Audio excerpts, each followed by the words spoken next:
drives me crazy, that thing. Hi, everyone. Carmine Denisco here at UIA TV. That little voice telling that the meme's been recorded. If all you Zoom users are hearing that, we got to get rid of that thing. That's a little annoying. But anyway, we're back. We're live on TV here. Got some cool stuff happening. And I have my co-host, Mr. Christopher Guerrara. Chris, what's going on, man? You're like savoir faire, dude. You're traveling everywhere. Hey, come on, doing good. Yeah, I'm back up in the 603, New Hampshire, where everyone telling me how the weather's so nice. I landed, it was 62 degrees. Coming out of Carolina, it's 92 degrees. It's summertime. That's not nice weather. I saw your post. You're like, it's cold. Yeah, it's nice today. It's 82 today. It's pretty dry. It's going to be in the 90s over the weekend, so I'm good. I like the humidity. I've grown to like it as I've gotten older. All the joints from all the sporting activities that I played when I was younger, it all pays off now with good humidity. Yeah, no doubt. You know, I know that we got an awesome guest on today, but give us a little update, man. You just got back from your factory up there. What's going on with the super potty trainer? Yeah. Orders, the Shark Tank experience has been amazing. The orders are off the chart, literally nonstop. And I mean, it literally has not stopped. We put the mold back in. We ran out in Amazon in about 3 hours that night, and then we literally ran out of all the inventory that we carried and put the tool, and we were shipping live, literally. I mean, that's one good thing about made in the USA and having a facility that can react really quick and having a streamlined manufacturing process that we're able to put the tool back in and ship out immediately. So really, there's nothing been missed, and the orders are continuing to come in, and we're shipping out. So it's been really a pretty cool experience. Yeah, and if I know you're streamlining the process every second of the day. Yeah, I mean, it's streamlined. It literally, we can do 10,000 units a week, and we can ship to order. So that's the beauty. That's another big advantage of made in USA. Having a lean background just helps that, but having the ability to react and to be really flexible in manufacturing and to deliver quickly is key. And all you have to do at that point is really manage orders, manage inventory, and ship. And that's what we've been able to do. And it's been a lot of fun. That's great, man. Well, as usual, man, very proud of you. Congratulations. And let's get our guest on, man. I've been psyched about this show. Yeah, we got a pretty cool guest today. Kamela Hurley, who is a founder of Madison and White, where beauty starts in bed. Whoa, is that right, Kamela? Yeah, absolutely, for sure. And I have to say, thank you so much for bringing me here today to be with people who are really thinking ahead of the curve. Like, we are specifically right here connecting to people who are interested in inventing. And so I've kind of been thinking about this all day, and I'm like, you know, what's the message that I have for inventors out there, or for people who want to get into this game, who want to be part of like an association, like, you know, like this one, so that they can network and be supported by these ideas that they have. And so the message that's really flowing through me and that I feel compelled to share is this. Wait, I'm just putting on Do Not Disturb. That's hilarious, right? Before, is that like understanding the problem that you are solving for people. I come from a very different perspective, right? Like I created a different type of like pillowcase. It's not maybe necessarily like hard manufacturing, like what your background is, for example, but the intent is the same. You really need to understand what is the problem that you're solving and how that's going to impact culture. I mean, like literally, I'm a mom. I just got back from doing some grocery shopping at Walmart. And as I was walking out, I saw a weekly grocery list thrown down on the ground. You know, this is a common occurrence, right? But the difference is that I actually knew the brand of this to-do list. Okay, it's like really pretty graphics. Like you would go and spend like, you know, $15 on a grocery to-do list, which if you're not laughing, because we all have our phones, there's no reason for it other than it's changing the way that people want to solve the problem of like shopping. and making it more enjoyable by aesthetic and by design. Somebody had to put thought into, creating and inventing that product. Even though it's such a small shift, I can tell you the woman who might have thrown it out on purpose or accidentally dropped it, you guys choose whichever story. I think the message for me seeing that is that the products that you make really do impact culture. That is the kind of impact that you want to have on people, where I get brand recognition just by seeing the font and the layout of this grocery to-do list, or like Super Potty, where it's like you revolutionize the approach to potty training toddlers. And that's like mind blowing. Like, step into that thought for a minute. Like, imagine this, that idea that you have could literally transform culture. Yeah, I go back to like my Ford Motor Company days, where I was involved in, as a chief design engineer, the patent of the 1/8 turn gas cap, which truly revolutionized the entire automotive industry, because GM came out with a quarter cap, BMW came out with a clip. It completely changed how emissions were looked at. It changed the entire market. Up to now, you see cars without gas caps, with still zero permeation to the atmosphere. So absolutely. So that doesn't happen overnight, right? That's a lot of work in process. So how did you get started? Let's talk about that a little bit. Let's go way back. How did you get started in all of this this business, and how you launched your own product? So from day one, how did you get going? We're gonna go back to the fact that I have a bachelor's in fine arts. Okay, so let me tell you, I don't have an MBA. I don't have a background, like what you would say, a traditional background in marketing. When I went to school, what I focused on was creative writing, film, and photography. Okay. And I graduated in 2000, which is a little bit ahead of the game of this entire world that we now live in.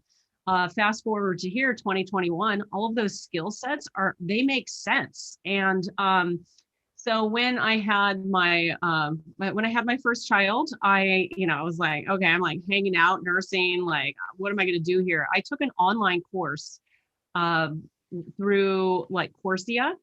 And at that time, they were just trying to get people on their platform for free. So this is like a free $1,000 class or whatever that I took on entrepreneurship. And it was taking that entrepreneurship class that, like, again, my brain like exploded, and I'm like, oh my God, I meant to do this. But coming up with the idea for my company did not happen overnight. I thought I was going to start a subscription box that was focused on fitness and nutrition, kind of a big intensive project to start on with an army of one. So, you have to take the ideas that you get and understand how much, like manpower you can put behind an idea. So one of the first things that I would share with people is, like, when it comes to figuring out what idea you should actually run with, you should also think in terms of resources that you have at hand, and let that also be a component, because, a lot of people don't have like an extra 250K sitting around in a bank somewhere.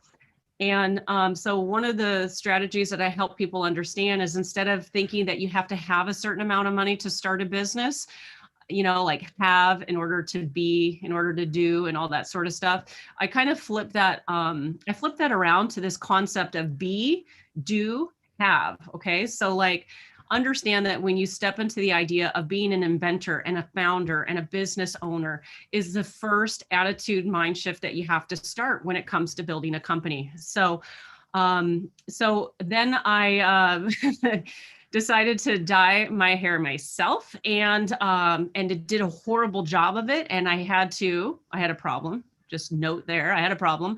I had to go and look for a solution. And what I found was that you could skip washing your hair every day in the effort to build your hair health back. And you could sleep on like satin or silk. And when I went into this beauty supply store, I touched the pillowcases that were offered there. And that was another light bulb moment for me. I realized that this was an idea that was within my capacity to start, which I did on the kitchen table. And then and then there we go. That was how it all started, with my problem. Yeah, see, and that's what it is, right? It's solving a problem. And that's That's key. And then the question is, how big does it get? How big of a problem is it? How do you market it afterwards? But you start with solving that problem. So I don't have any problem washing my hair anymore, right? But when I was younger, back in the day, I had John Travolta-like hair. So I can just literally go back. And I can tell you, back when I was 12, 13, they had dry shampoo. And my mother used to always say, why do you wash your hair every day? So I don't know, that's just what I'm supposed to do. And my grandmother, who knew? She said, you got to stop washing your hair every day. You're going to lose your hair. And I said, listen, Grandma, look at my hair. Never going to lose this set. Look how beautiful. Should have listened. I know. Right now you're grateful that it's low maintenance. You don't need that, right? It's not. Well, it's shaving every day. Yeah. Oh, it's not, is it? It is work, isn't it? Yeah, you got to keep it clean, right? Right, Carmine, you got to keep it clean. Oh yeah, look at the two guys I'm talking to right now. All right, so now you come up with this great idea. Yeah. Then the fun really starts, right? Then you got to come up with the right name. You got to have websites. You got to have trademarks. So talk a little bit about that, right? Starting from an idea, now getting into it a little bit more. Then we'll talk a little bit about somebody ripping you off before you go live on a television program. I'll let you get into that a little bit because that's reality. It is. Just waiting for that opportunity to see how it sells and how they're going to take your idea and try to capitalize on it. Oh, yeah, I'm not the only founder of a business to have that story. Right. I know you've been dealing with that story as well with the super body trainer. So, so as far as it goes with once you have this idea and you feel the fire, your heart is just on fire for this idea. You know that you are saving.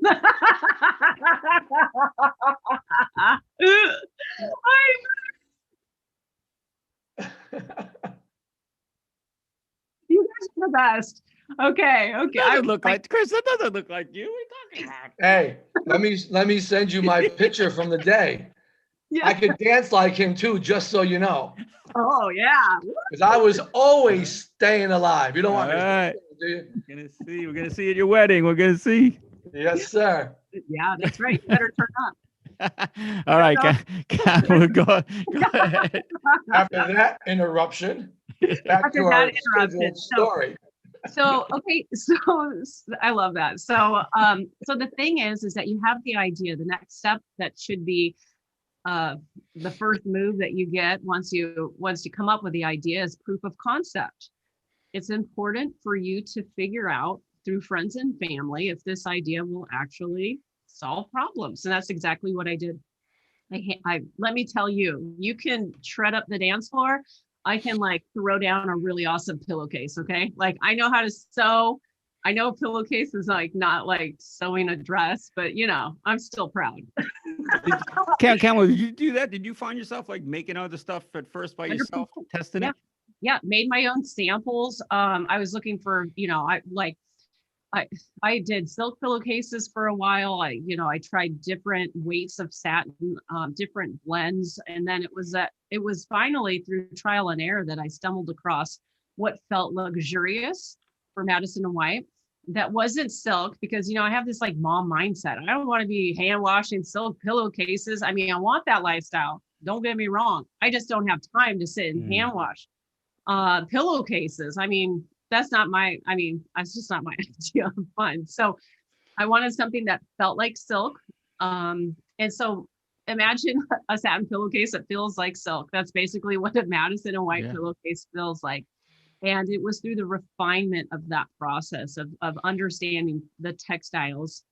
I did do a little bit of work at the textile department at the School of the Art Institute where I got my BFA. So being in textiles was very comfortable to me and talking to textile sellers and things like that. So anyhow, so I did my work, came up with those samples. And the next step that I did after that, once friends and family approved, is I was like, you know what, I'm just going to make samples and I'm going to put it onto a online handmade website called Etsy.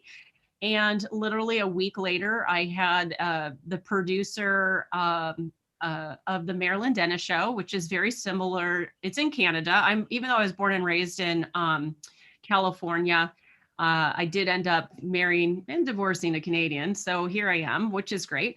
And so my company ended up getting like a full minute of airtime nationwide in Canada on the breakfast television show. And I handmade every single order until I literally was sold out of fabric across Canada to be able to make those pillowcases. Wow.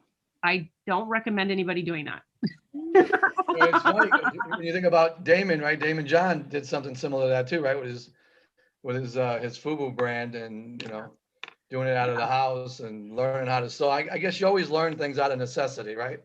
I found a way to I never liked the way anybody ironed my white shirts when I was in corporate America, because my creases had to be really tight at the top, and dry cleaners don't give you that either, right? So I figured my mother had showed me how to do it back in the day, and I perfected it. I had the best looking iron shirts on the planet. So I learned how to do it, right? You want something done, do it yourself. You can't criticize someone else for not being able to do it as good as you. Yeah. So I did it. I did it myself. And my shirts always looked amazing. Yeah, but also this also set you up for having a very fine-tuned eye, not just for shirts, which I wonder if you're Carmen, are you going to pull up like a perfectly ironed shirt now for your backdrop? I don't know. but I will tell you though that all my corporate buddies that showed up to work after I started ripping on them say, "Who did your shirt? Did you have your mom do that? Your brother? Who's iron? Oh, maybe you're not ironing your shirts. That's the problem." And that was it. So we started having competitions. It was like a fun thing. We had a blast. Who showed up with the right iron shirt? Who showed up with plaid shirts versus nice executive white shirts? Did you have 2 or 3 lines at the top versus one strong crease all the way down? So it set the tone for a really good looking audience, and we had a bunch of fun people to hang out with, and we made it a game. It was always fun. That's so funny. And you look good too, I'm sure. Great. That's a great idea. Right? Absolutely. Always. That was the key, right? If you're gonna be a good presenter or a good talker, you got to start with the game, right? How you look. That's what I always say. Because if you feel good about yourself, you're gonna present, right? You're gonna present yourself. I think it matters just at the start of a day. I know that if I end up wearing like slummy clothes, I'm not as productive as if I decide to like put a great outfit on, I mean, even with everything that's happened over the last couple of years, I've found that like those self-care pieces, like, where you look your best, whatever it is for you, literally, it does impact the quality of your work. So actually, I love the fact you're bringing that up right now. I mean, we could sit here and really just, burn you on that, but but really, but it is true. I'll give you an example. Even when I go running, I look good. Yeah. I have good clothes, and I was telling Carmine when he was up here for the Shark Tank airing, I was actually on the track locally running. I wasn't racing anybody. Back in the day, I could run. I was on an all-state team, and this dude kept trying to keep up with me. I kept looking over like, dude, I'm not trying to race you. I'm just trying to get a workout in. And he kept trying to keep up to a point where I think he gassed himself and had to quit. Yeah, he's like pulling his ACL. Maybe the dress code was too much. I should have toned it down a bit, but it's all good. So eventually I scaled the business. I moved to, cut and sew factories, and I scaled it. But I took my products and I ended up, realized at a certain point, I can't do it all myself, right? Like I can't sew and I'm not that good at sewing pillowcases. But key word, you cannot do it all yourself. And a lot of people have to understand that. A lot of people that I know think they can, and they find out quickly they can't. They wasted a lot of time. To do it right, you need to, it's always easier to work with a good partner or somebody that's had some experience in that field who will get you to the next point faster. Yeah. And less expensive. Yeah, absolutely. Yeah. And that's also why I like doing things lean. Like just, I always tell people are like, with social media, what camera do I need? I was like, just use your phone. You don't need to have a bunch of expensive equipment and start up with thousands of dollars worth of gear. You just need to focus on the message. And that's the same thing that we're talking about here. Prove that concept and then scale it by building a solid team. And once you get to that point, how to understand competition. So that's kind of segueing back to this, like this event that you had at the track. How do you manage competition, right? So for me, I have to say I use social media to share my pillowcases prior to them going onto a home shopping network, and thinking nobody was watching.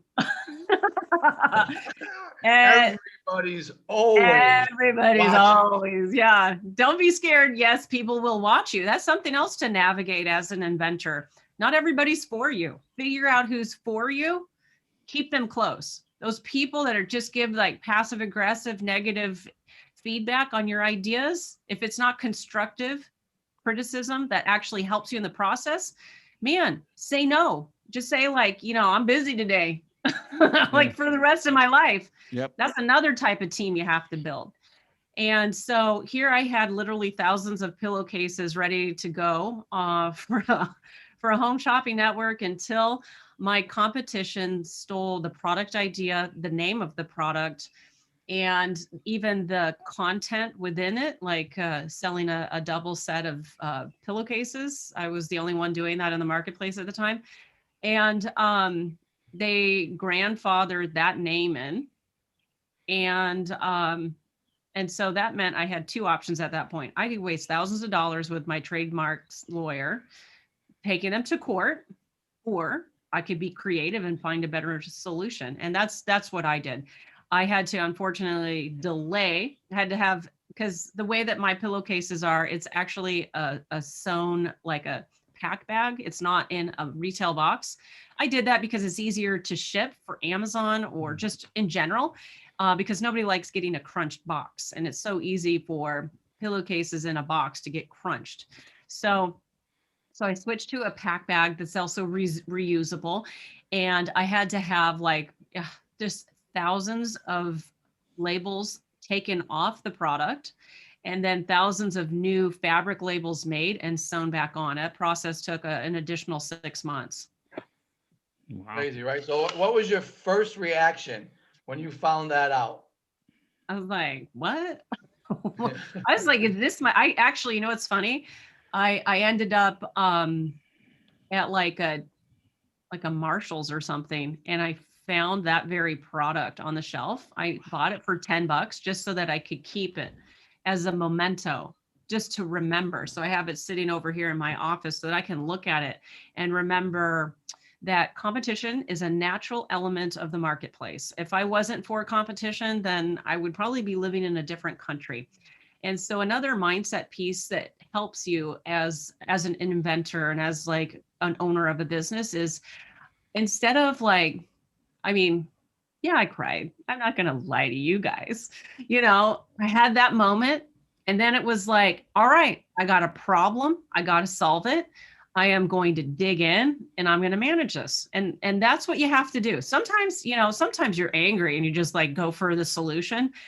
Do whatever works for you, because this is an emotional journey. This is going to teach you more about your life than anything. It's going to teach you about relationships. It's going to teach you about endurance. It's going to teach you about how to be inventive. And I don't think that any one of us would ever take back the lessons that we learned along the way. I know that everybody out there has a lesson. I want you to know that lesson is valuable. It is meant for you to help you on your path to greatness. So. Yeah, I think for me, I've always had competition. I've had two older brothers, right? So I was always the baby of the family. But then I look at business, just being in corporate America, there's only one slot at the top. Mm-hmm. And to get to that one slot, you have to perform. And then really somebody has to recognize that you're performing at high levels.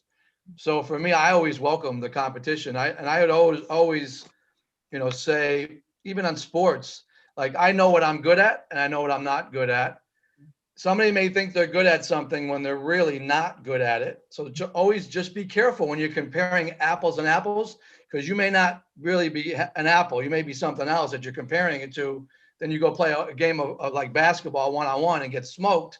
And you realize you weren't really at that level you thought you were. So like you said, you really have to understand your competition. And that's that way in business, that's in corporate America, that's in private sectors. You Yeah. really, the more you know about your competition, the better you are in reality. Yeah, and this is also another, I think there's so many beautiful things that you said right there, just within that, like so many different directions that we could springboard off to help people understand competition. But another thing, because I love sports and I love playing tennis, is that I usually want to play people who are better than me. So if you're inventing a product that is just going for people who aren't really truly your competition, then maybe your vision isn't big enough for your company. It's nice if you can take the vision that you have for your business and make it a mission to impact culture as much as you can. Just like that grocery list that I saw outside of Walmart earlier. The goal is ultimately getting those units out to people from a business perspective. We want high volume. We want to sell as much as we can. But also, I think that like the sensibility is helping people transform their life. And that is a beautiful thing to see when you walk around the world and know that you're helping somebody to sleep better, to save time in the morning in my own circumstances. And so like playing somebody who's better at tennis teaches me. And so sometimes you just have to get it handed to you. You know what I mean? Yeah, and I think, and really the crowd you hang around with, right? I always found that I wanted to learn. I was always very creative and I wanted to learn. I was curious. And with people who knew more than me, I didn't take that as something that was a negative. I took it as a positive to learn from that person. And I've always been willing to help everyone and teach them what I know now, because I saw that as a young age. At age 13, I wanted to be an engineer, and I took on I took on the biggest paper route in town. So I always had that competitive blood, and it's from being the youngest in the family. But I always felt like, for me, the more I could learn from somebody, the better off I'm going to be. And it worked. It definitely worked. And I found myself at a young age running a really big automotive company that I wouldn't have had that opportunity if I didn't take those steps early on. And that's the same way in even the business I'm in now, is really understanding what a market looks like, what competition looks like, how to launch a product, what your website should look like, where you should sell it, what is your competition selling, who is your competition, what your pros are, what your cons are, and how to improve every day. I think you have to reinvent yourself individually every day to continue to get better. And I know you're doing that now. So that kind of leads me into the segue, right? Yeah. So you've gone from an early age, doing some things that you really like, solving a problem, now really founding a company, seeing competition. Now you're into a different element. Talk about that a little bit, the coaching and helping other. So I mean, I think that after I had done some of these high profile engagements, like, being on nationwide networks and just like, big press stuff, right, that we all dream of, I knew that I wanted to accomplish those goals so that I could step into the role of helping other people understand that I'm not special.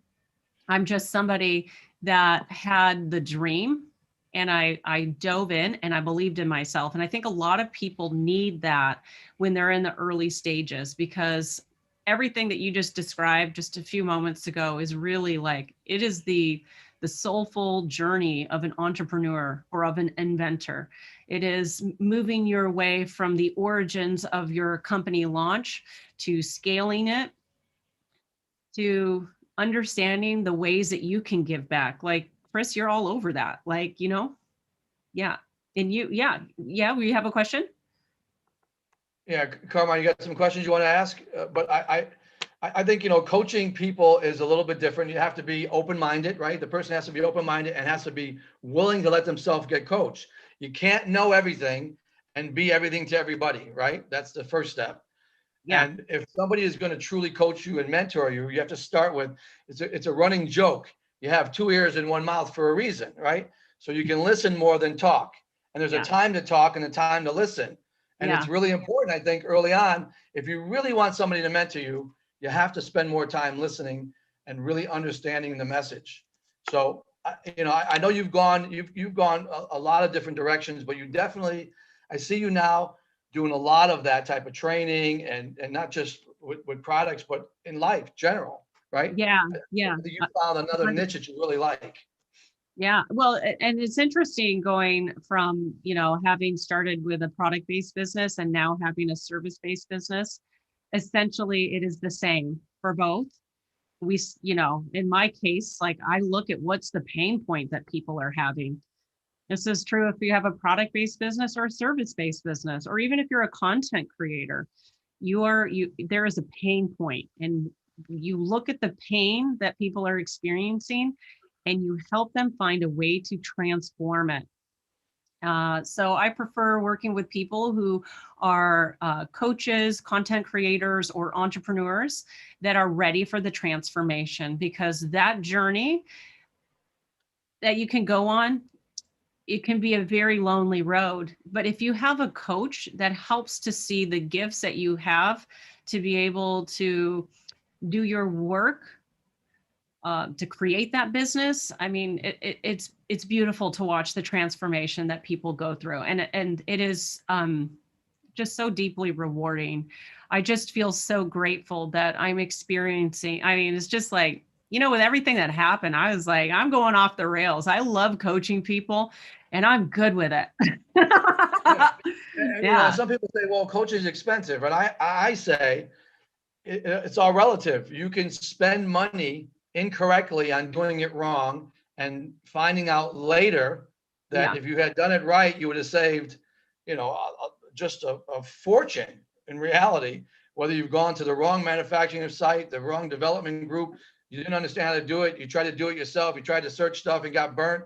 If you had somebody that knows what they're doing, that cost is really small in the overall picture of what you're trying to accomplish. Yeah, but when you think about it, is every CEO of Fortune 500 company has a coach. Every athlete, professional athlete has a coach. So coaching is expensive if you don't do it. Yeah, no, I mean, it's a really good analogy. You think about it, everyone at those high levels, I mean, they even have tutors for college, right? College athlete students. There's a reason for it. It's not just because it sounds cool. It's to get you to your point B faster, right? Yeah. And it's more effective, and you can learn quicker. So yeah, you're crazy, I think, if you don't know what you're doing, not to do it. Absolutely. Because in the end, you're just going to burn your cash. And if you're limited on cash, it's over. You've burnt it. You can't get it back. And now you're stuck. Yeah. So the people can look at in terms of ROI, return on investment. But I think that there's another formula to look at, which is COI. I don't know if you guys have ever heard of that. Mm-hmm. The cost of inaction. Yeah. Like if you choose to not look at what's blocking you within your own personal life as a founder or inventor, you will end up delaying the opportunity to be able to build that business. And there's a cost to that being stuck is a cost. Now, not everybody necessarily is ready to go out and have like a high ticket coach. That's why the world is as wonderful as it is because there's organizations that you can join. There's membership communities. There are Facebook groups. There are videos to watch on YouTube, which is like what we're live on right now. I mean, the value within this conversation is like, I hope it's touching at least one heart or mind out there to be inspired that they are doing the absolute right thing with their life right now. And that connecting to the right people, being surrounded by people who encourage you and offer wise counsel and help you connect, like whether it's a workshop or a trade show or a local meeting. I mean, these are opportunities for you to gain strength mentally, emotionally, creatively, business strength in terms of manufacturing and all that kind of good stuff. I mean, these are opportunities. So this is something like, it's just a no-brainer. Kamela, even at a young age, I think about like some of the things that and being an engineer, like I always felt like I was the best engineer. I didn't need anybody's help. I didn't need any advice. It's always at the young age. And what I realized later in life, the more people you know, and the more things that are different than what you're good at, the better you become as an individual and the smarter you actually are.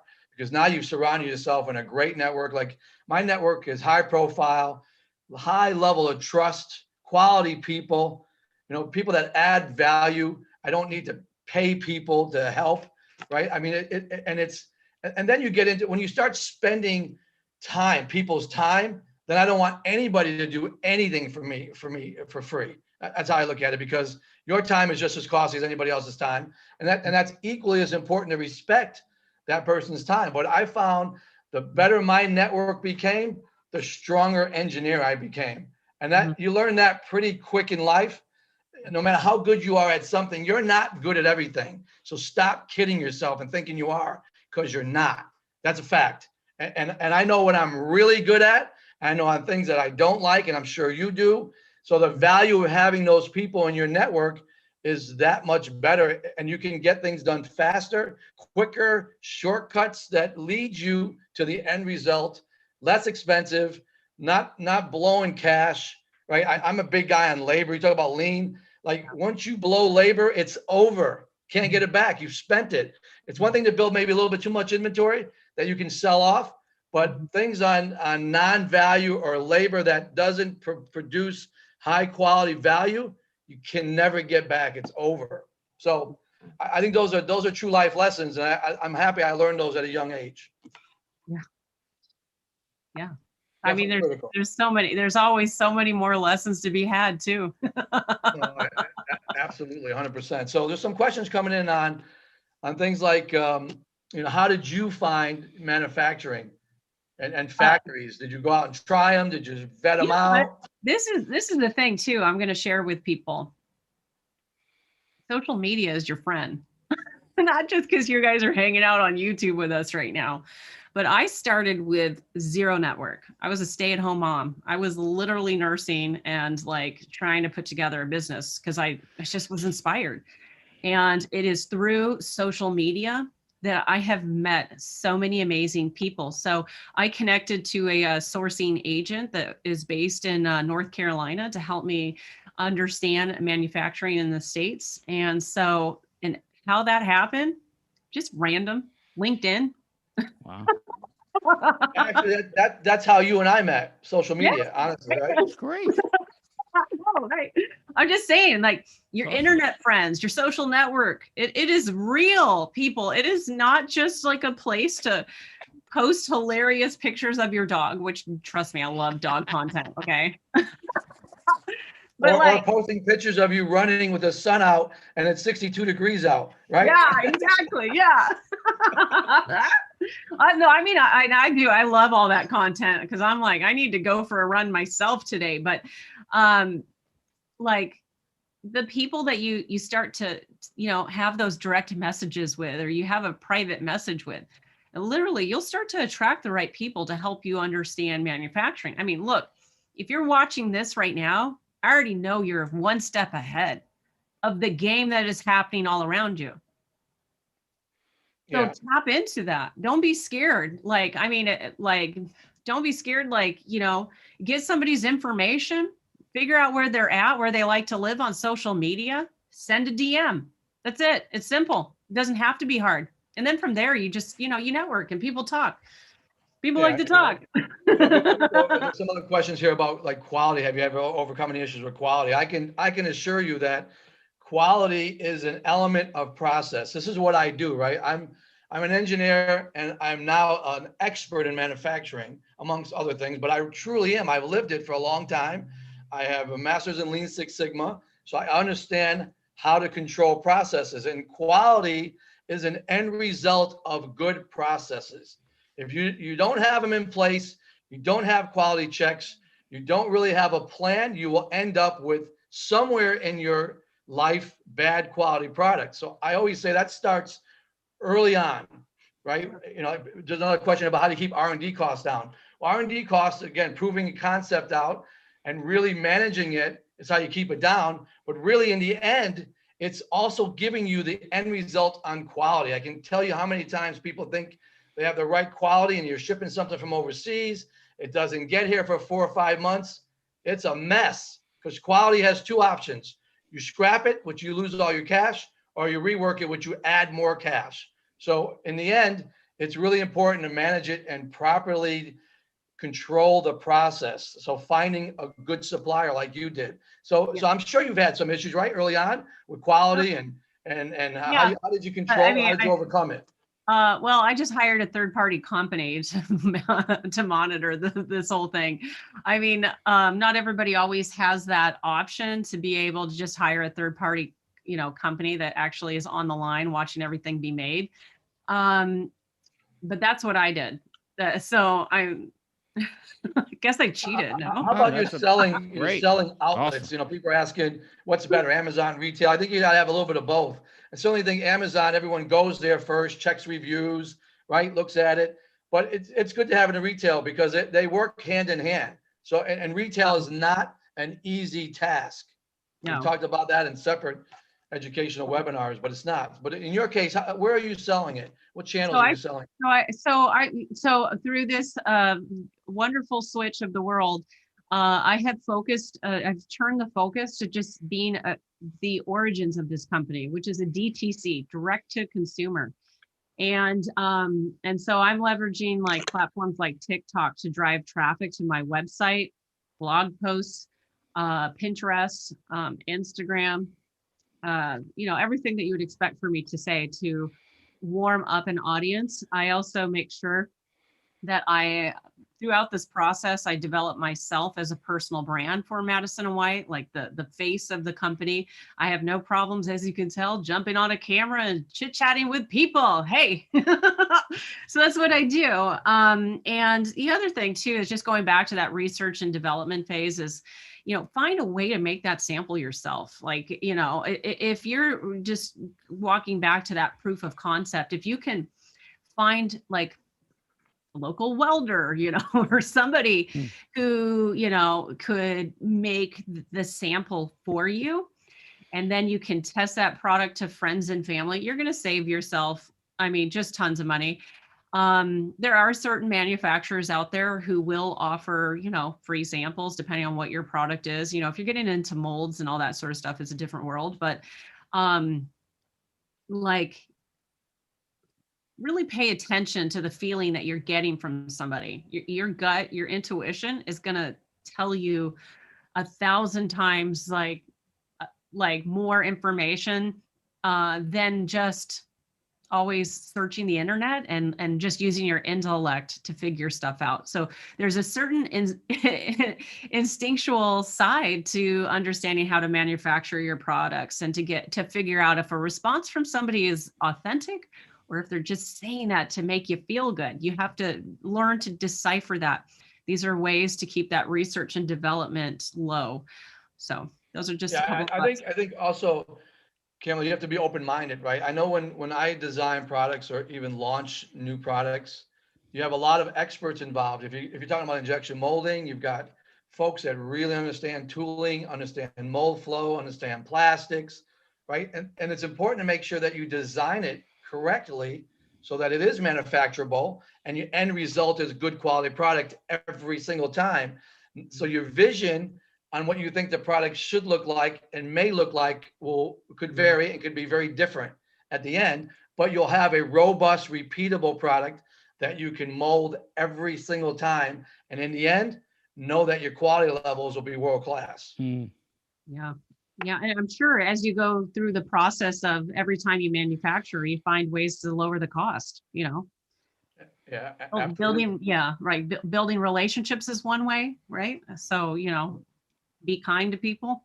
Yeah, definitely. And It always works. yeah, that's some free advice right there. And Carmine, you do a lot of stuff outside of the US, right? So you know better than anybody how important it is to have a real understanding and a plan in place before you launch it. Yeah. What you guys are talking about, you're exactly right. And it's tough. I give kudos to Kamela. Anybody who has actually manufactured a product and sold it, it's unbelievable. It's awesome because, there's so many of us that have run into problems, and a lot of people, they run into those walls, as Kamela said, and it's so devastating. And you've probably heard guys have heard this. They just give up. Yeah. You know, so yeah, you're Chris, man, you're exactly right. So get in touch with people, get coaches, get this information. That's why we do this. There's so much information out there. And if you're listening to this, as Kamela said, you're way ahead of the game because we've all made mistakes. We're not sitting here saying we're the greatest. We've done this. We've made mistakes. I mean, we literally just came off our spring and summer educational webinars.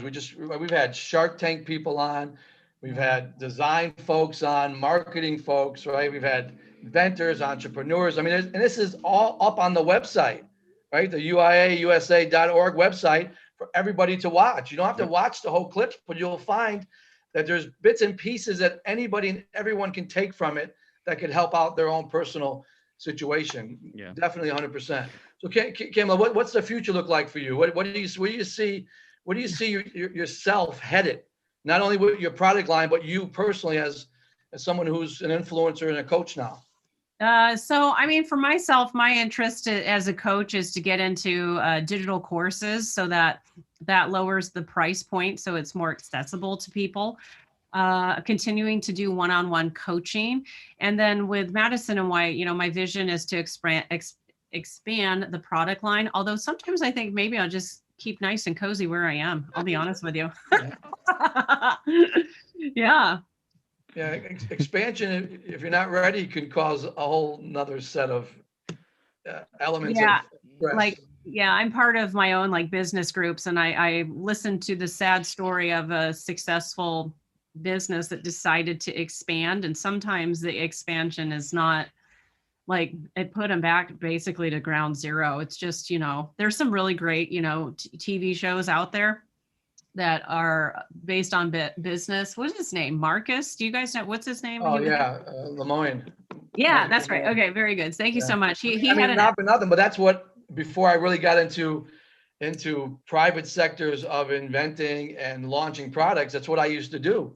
Yeah. I would go to companies and shake them and fix them, fix the bottom line. So people now are happier, they're getting raises, inventory is lower, throughput's higher, quality's better, and it works for everybody. So it's kind of like when I watch him, it's a little bit of what I do. He does it across the board on everything. I did it primarily in manufacturing, but expanded it to the sales end of the business, the engineering element, because all of those are just as important to releasing a good product in manufacturing, to make sure it all gets back to a consumer and your end customer understanding the final product, what it looks like in the end, to make sure it's exactly repeatable. You can continue to manufacture process at a high level of quality and continue to keep it a world-class product and make the entire consumer base happy. So I lived that for a while. The other thing too is going back to that earlier question on research and development, taking the time to listen to this. I love to listen to podcasts or watch, or I've put the laptop in the kitchen, okay? And I'll let something play while I'm doing dishes or I'm dicing up peppers. I'm telling you, I maximize my time because I crave learning. I love to learn. And when you are so easily exposed to great content like this, just let it play in the background. Maybe you're not as focused and you're not capable of just sitting there writing out notes the whole time, but you're still going to absorb some of that. And you're going to be surprised how that impacts your ability to think as an inventor, as a business owner, as an entrepreneur. It really does impact you. People are always like, how did you learn all this? And I'm like, well, I'm really good at cooking and and listening. And I listen to stuff. I'm constantly out there looking for awesome content like this, or even better yet, here's the next level thing. I love talking about retail because everybody's been a little scared of retail because of everything that's happened, but retail is not dead. It is not going away. Somebody can write that down, put it there. People still love that tactile experience. And I think it's going to have a beautiful harmony with having your online shopping experience, but there's just times where you want to get out of the house and not wait for another Amazon package to deliver. It's a different experience. Walking into a retail store is walking into a branded experience. Okay. Yeah. And so, have that vision for your company too. Depending on what your product line is. I couldn't imagine walking into the Super Potty Trainer store. Yeah, Boy, that would stink. I think that's not too far of a stretch. And you never know. That's what I'm saying. No, but it starts where we are now, right? With building a brand. And I think I even said it on Shark Tank, it's an audience, it needs an audience. And when people see how different it is, it's not traditional training. It's very different. And when you see how fast that you can train your child now, and in the end, think about what it costs for diapers, right? It's an immediate return on your investment. Immediate. Yeah. Yeah. Pretty cool stuff. I think like You know, with both of you guys' products, you know, you're going after what I like about even your products and other, you know who your customer is. And it's so much easier when you do that. Not that this is easy, but they get it once they touch it, they feel it, they see it. Yeah. So that's what's great about what you guys are doing. And that's what we try to tell as coaches, as people. You have to know who your customer is. Yeah, absolutely. And I say, Carmine, we shared, you know, this is the 10th week. We saved the best for last. Here you go, Kamela. And really, we've had some really incredible guests on, some great stories, and it really has been incredibly, for me, it's been an absolute pleasure, and it's been so much fun to listen to everyone's story. I mean, even from the Shark Tank to just starting out, to mistakes people have made, to now being experts, true experts, not talkers, true experts, meaning you lived it, you walked it, you did it in the industry now. And it's been a fun ride. So definitely appreciate having you on. Yeah. Kamela, it's been great. And the things you've done and what you're doing have been really, really cool. I just, I know, you probably heard it all, but just congratulations again. I just really love how you just continue to show up with who you are. And also, I mean, like right now, this is like an act of service to people out there. You're inspiring lives through the courage that you chose to have within your own life and the way that you have chosen to walk it from idea, from working at the factories that you worked at. I mean, this has all been a journey. There's this moment where a woman asked Picasso for a painting, right? And he just takes like, a piece of paper and he's like, and he's like, okay, that's like $50,000. And she's like, that only took you like 30 seconds to make. And Picasso said, this has been a lifetime to be able to get to the point where it's so fluid and easy. That what you just said just absolutely resonated with me. And I'll tell you why. My older boy, who's 28 now, he worked with me for a couple of years. Even my youngest one did. And they got a chance to see the transformation before and after, not just of the P&L, but of people's lives. Right? They physically have seen it. And after the Shark Tank experience, I told him it was pretty intense. And he said, you realize you've been working to that level your whole life, right? And he's been watching me. He's been watching every step I've made. He goes, you've been at Good Morning America. You proposed a Brandy live in Good Morning America. Now you're in front of sharks at a the most watched entrepreneurial show in the world. He goes, that didn't happen overnight. It didn't happen in 10 minutes. It took your entire life to get to that level. And for me, maybe I make things look easy sometimes because I've been on this journey for so long. But there's a 28-year-old that's been watching me my whole life, who brought that exact point up that you just brought up. So you are dead on. Yeah. And Kamela, what I can't believe is Chris is on TikTok. I'm not on that much. The last time, I know, I'm impressed. I'm totally on it for entertainment purposes. I think you're the one who got him on there. You did. Yeah. I was like, how funny is that? Oh man. Well, I'm going to close the show after this 10 weeks to say what a wonderful, wonderful time it's been. But I'm going to close it on this note. So I lost my mother. Boy, not this past February, the previous February. We were actually launching the Super Potty Trainer right in the middle. I had a 2-week window to get that into Walmart. It was in the as seen on TV aisle, not the baby aisle. We weren't happy about that, but we got it into Walmart, and we did it in 2 weeks, which that led us to have enough sales to get onto a Shark Tank platform, right? I did that all while my mother had passed away. So there was a lot of emotion going on during that time frame. And so I made a commitment that this was the year I was going to marry Brandy. I went on Good Morning America. I proposed to her live. I said I would do it on my mother's birthday, July 7th. Now with all the COVID stuff going on, so we didn't want to take any risks. There's so many bad stories. Yeah. So here I am, July 7th. Me and Brandy are going to get married after 12 years on my mother's birthday. We're going to have some family with us. It's going to be really small. It's going to be in Carolina. We'll have a lot of photos. But next July 7th, the gloves are off. We're going to have a massive party, have a lot of fun, and we're probably going to keep it on the East Coast so everybody can enjoy it in it. And so I just want to say, if you're out there watching, Brandy, I waited 12 years to marry you. So I love you, and it's going to be a blast, and we're going to do it on my mother's birthday. Wow, that's awesome, man. Very cool. Well, as Kamela said, man, we congratulate you. You've been just, you've been on this route. You've been had your head down. You're doing it, and you are delivering, as you said, man. We're not only very impressed, but we're all very proud too. Thank you. I really appreciate it. It means a lot. Absolutely. Very cool. All right, my friend. Well, you've done an awesome job with this series. It's real great. I think next we're going to have Matt Nuccio up. He's going to run a series of shows, and he's got some big shoes to fill. You mean the toy god? I don't know by his last name. I know Matt as the toy god.